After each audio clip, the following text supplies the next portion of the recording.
Hawu Mmilikihli, hawu sanibonani wey'ngane zakwethu ngibingelele enhla nasezansi. Yebo bafowethu, yazi ngibuka nje lesi sithombe salo mjito le bakangibabu esithrendayo nje la ku-social media.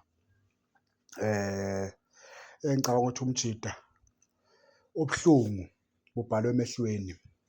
Umjida usey'nhlungwini kakhulu bafethu ngento eyenziwe lo coach lo, yabo. Ibuhlungu kakhulu bafethu, ibuhlungu kakhulu. Ngicabanga ukuthi lento izobulala uqobo lwakhe, yabo, izobulala uqobo lwakhe. Angazi ukuthi isafa yini le eyenzile ukuthi ungasukela ubize amajita ey'hlelele, uthi awese ubuwazi kahle kamhlophe ukuthi ngeke uze uwa-select, ufuna ukuzohlekisa ngawo. Hhayi, lento ibebuhlungu kakhulu ey'ngane zakwethu, ibebuhlungu kakhulu. Ngicabanga ukuthi yena u-coach waBafana Bafana uma engakenza nje i-statement axolise kuwe la majida lawo ehlele ngezansi, maybe ayokuthola ukuthula ey'nhliziyweni zabo, uyabo. Ngoba lento ayenzile nje mfethu ukuthi uzowahlekisa abantu ngezwe lonke. Bangakhi abantu abebebuke lento le selection, bebangakhi emhlabeni?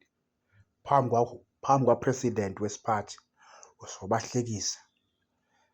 Hhayi, yena lento lena mfethu azange nje ize ibe yinhle, azange ize ibe yinhle kakhulu nje, azange ibe isithombe esihle nakuwona wonke umuntu olandela ibhola la. Ngicabanga ukuthi not even la e-South Africa, all over the world lento ayikaze yenziwa, yabo, ukuthi ubize abantu uthi kungeke ubathathe, uzohlekisa ngabo nje ukuthi abagqoke ijezi laBafana Bafana, ama-tracksuit eBafana Bafana, maqeda awukeke uzobathatha. Yini leyo nto leyo? Yini leyo nto leyo? Uzobahlekisa. Uyabona nje umabuya ebusweni nje ubhala usizi ngale nto leyo, ubhala usizi. Le nto le ingabulala i-career yakhe le phela umjida lo, ingambulala i-confident iwe bhu bhu bhu next season engaphinde abuye.